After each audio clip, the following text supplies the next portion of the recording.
নমস্কার বন্ধুরা, অরুন্ধতী রান্নাঘরে আপনাদের সবাইকে স্বাগত।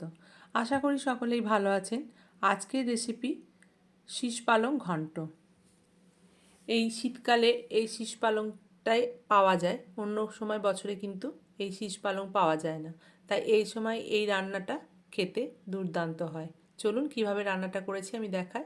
এখানে আমি সবজিগুলো যেগুলো ব্যবহার করব সেগুলোকে ধুয়ে কেটে নিয়েছি।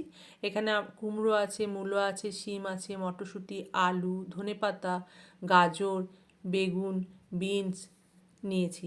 আপনাদের ঘরে যদি অন্য কোনো সবজি থাকে, মানে এইভাবে তরকারিতে দেওয়ার মতো, তাহলে সেগুলোও আপনারা ব্যবহার করতে পারেন।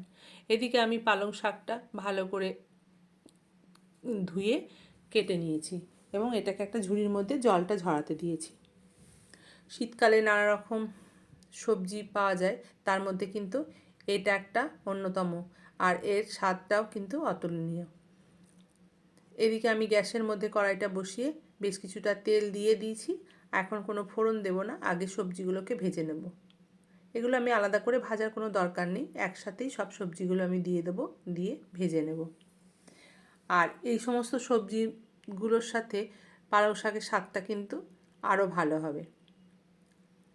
এই সবজিগুলোকে আমি ভালো করে ভেজে নেব। এখন দিয়ে দিচ্ছি আমি। এবার এটাকে ভালো করে নাড়াচাড়া করে একটু হালকা করে ভেজে নেব। আর সামান্য আমার কাছে অল্প একটুখানি কপির ডাঁটা ছিল, সেগুলোকেও টুকরো করে কেটে নিয়েছি। আর কেটে নিয়ে ভালো করে ধুয়ে নিয়ে আমি একটা প্রেশার কুকারে ওটাকে আলাদা করে একটু সেদ্ধ করে নিচ্ছি। ওটা সেদ্ধ করে নিয়ে ওটাকে একটুখানি রেখে দেবো, এটা হোক ততক্ষণে এদিকে আমার এটা সবজিটা ভাজা হোক। মোটামুটি ভাজা হয়ে গেছে, খুব বেশি একদম ভাজার দরকার নেই। আমি সবজিগুলোকে একটু সাইড করে দিলাম, দিয়ে তারপরে এর মধ্যে একটুখানি দুটো শুকনো লঙ্কা আর 2 চামচ মতো পাঁচফোড়ন দিয়ে দেবো। এটার মধ্যে এবার একটুখানি সর্ষের তেল দেব। এটা যেহেতু কড়াইটা খুব গরম হয়ে আছে, খুব সুন্দরভাবে ফোড়নটা ভাজা হয়ে যাবে।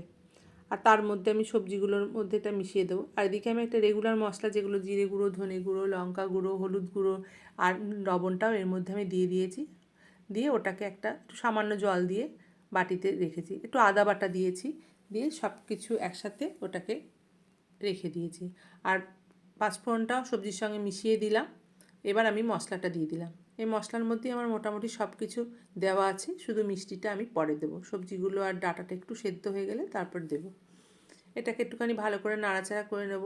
এদিকে একটু সামান্য সবজি থেকে জলও রিলিজ করেছে, আর শাক থেকে তো আরও জল বেরোবে, আর তাতেই আমার হয়ে যাবে। আমি আলাদা করে কিন্তু জল ব্যবহার করব না। এবার আমি ধনেপাতার মটরশুঁটিটাও দিয়ে দিলাম, আর মশলার কাঁচা গন্ধটাও চলে গেছে। এবার আমি যে শাকগুলো কেটে রেখে দিয়েছি, সেই শাকগুলো এর মধ্যে এবার দিয়ে দেবো।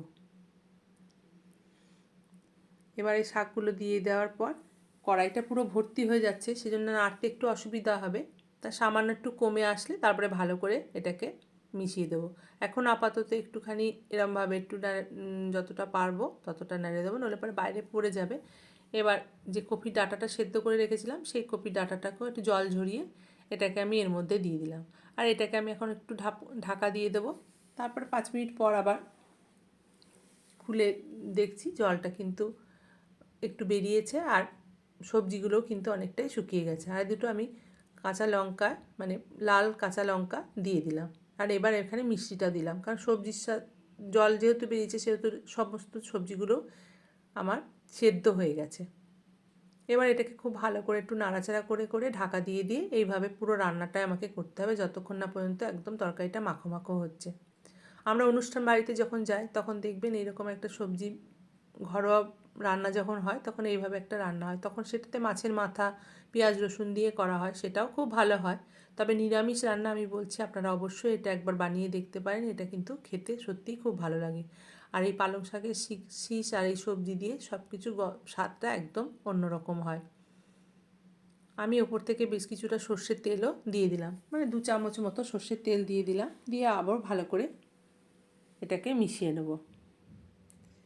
এবার মিশিয়ে নেব, রান্নাটাও মোটামুটি হয়ে এসছে।